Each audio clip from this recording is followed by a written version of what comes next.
Hi, I'm Joaquin. I'm Matt, and I'll be the teacher. And I'm Jared Williams. I'm the cameraman. Alright guys, so today I'm going to talk about the origins of the American French Revolution. And it's just the origins today because these revolutions are just, there's too much to cover in such small time. So I'll talk about what events led up to the revolution, to the movements of independence and revolution. And then tomorrow, another day, we'll actually go in depth and talk about details, specifics. So if I had to generalize colonial American society just as a whole in its most basic terms, I would put it like this. Most of the colonists are white Anglo-Saxon Protestants. They are known as WASPs. They come from either English or Scottish descent. They are Protestant, meaning that they are Baptists or Anglicans or Presbyterians. Anything that's not Catholic, that is them. There are some differences. There are Quakers in Pennsylvania, but they're mostly Protestants. You have slaves, obviously, in places like Virginia, the middle colonies, Virginia and Maryland. Then you have Native American, also in southern colonies like the Carolinas and Georgia. Then, of course, you have Native Americans. However, you have a society which is structured and broken down into three distinct estates. And they are the first, second, and third estate. The first estate is the clergy, and they are referred to those that pray. The second estate is the nobility. Sometimes you hear them referred to as the aristocracy. And they are referred to as those that fight, and they believe themselves to be a superior, their own distinct race. They feel like the aristocracy is passed on through lineage, through blood. And the third estate is the peasantry and the small-scale artisans and the workers, and they are referred to as those that work, and they are the overwhelming majority of the French population. There's something to note here. The first and second estate, they pay absolutely no taxes at all. The first and second estate, they are tax exempt. The third estate, however, they pay all the taxes. So if I had to ask you guys, what is one similarity between these two societies, colonial America and France, what would you guys say? They have the wealthy people are the minority, and the sort of peasant class is the majority. Absolutely. So whereas in colonial America, you have slave owners, plantation owners, especially in the South, guys who have unbelievable wealth. They're wealthy, but they just don't have this official title. They're just wealthy, just like today. They're upper class. Whereas in France, you have a distinct place in society. Now, just something to note here that the estate that you're born in is most likely the estate that you will die in. So if you're born in the third estate, chances are you will die in the third estate. If you're born in the first estate, chances are you will die in the first estate. And so, although there is movement for fluidity, for the most part, the most fundamental answer, the most basic answer is economics. It's taxes. Britain started imposing more and more taxes on American colonists at the end of the 7 Years' War in 1763. And it's not that the American colonists were angry about the taxes. They were to some degree. What they're angry about, really, is a lack of representation. The American colonists felt that it was unfair that across the ocean in England, that the British Parliament would impose their own reforms, their own measures on the American colonists without American say. So Americans, yes, they didn't want to be taxed, they didn't agree with it, but they felt that it was without their consent. That is why they were so against it. That's why they did the whole saying, no taxation without representation. Eventually, after 13 years of strife, in 1776, you have the Declaration of Independence written by Thomas Jefferson. And he was highly influenced by John Locke, an English philosopher. And lastly, this issue of newspapers is crucial in the American Revolution. I'll explain that. In France, one of the most basic cause also is taxes. It's economic.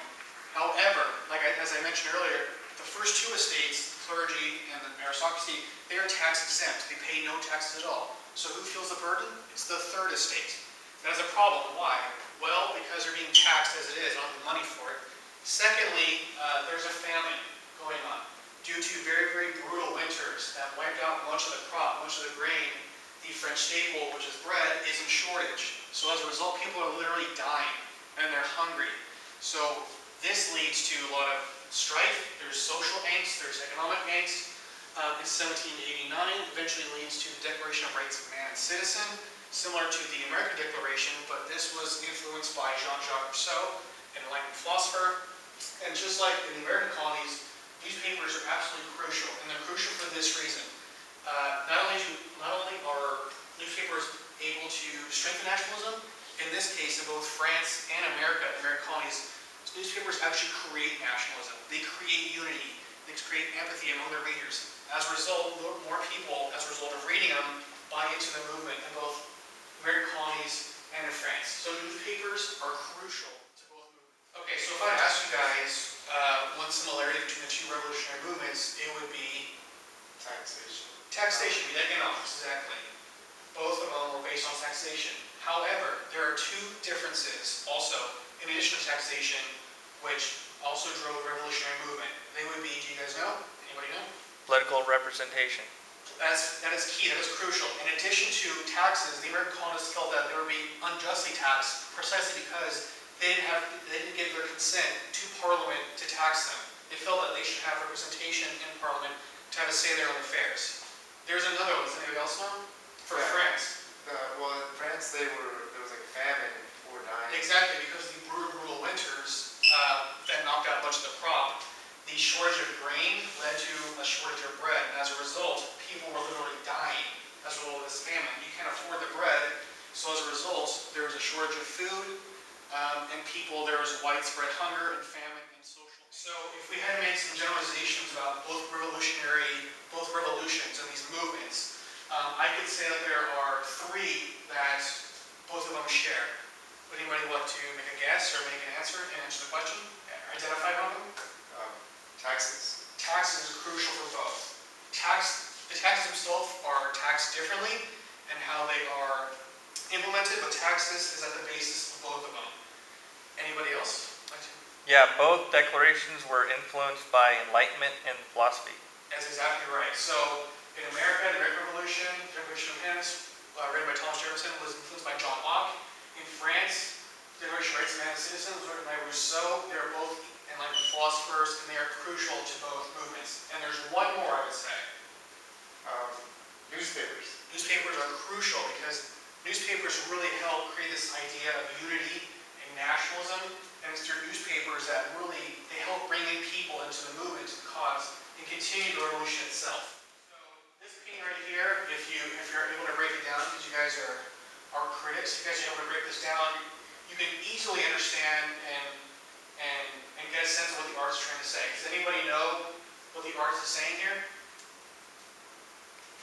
Yeah, both of the estates, the first and the second, which are the wealthy and the clerics, are actually going on top of the worker class, which is the third estate. That's exactly right. So if you notice this guy, he has holes in his clothes, he's a farmer, he's a peasant because that's a sickle which harvests wheat. He's literally carrying on his back the first and second estate, the clergy and the aristocracy. And so in this, the artist trying to say that the third estate is literally carrying the nation on its back. If you notice, the first estate, the clergyman, he is fat. So unlike the third estate, which they're rioting or revolting over just for bread to live because there's so much hunger, these two estates, there is no food shortage, there is no hunger, they are well off, and because they're being taxed so much, they're carrying the load and the burden of the entire nation on their back. Now, unfortunately, I don't have time to get to the tear, which I'll get to tomorrow when you guys come back to class. However, tomorrow is incredibly important. This guy right here, Maximilien Robespierre, trained as a lawyer by trade, he leads what we call the most radical, the most violent, most bloody phase of the entire revolution, the Terror. The Terror is when 40,000 people were executed, including the king, Louis XVI, the queen, Marie Antoinette. Counter-revolutionaries were eliminated. This guy right here, for almost 1 year, was in charge of the country, and he took it in a very severe and very violent direction. Maximilien Robespierre. And tomorrow we'll go more in depth about it because it is crucial for the revolution. So lastly, to never get you guys motivated and anxious and just willing to come to class tomorrow to learn more, I include a little clip. It's only 15 seconds, but it's my attempt of humor and satire to get you guys willing to show up motivated and ready to learn. This is from the show Family Guy, and I think you will like it. It is, I couldn't find a clip on the American Revolution, but this one on the French Revolution I think is pretty funny.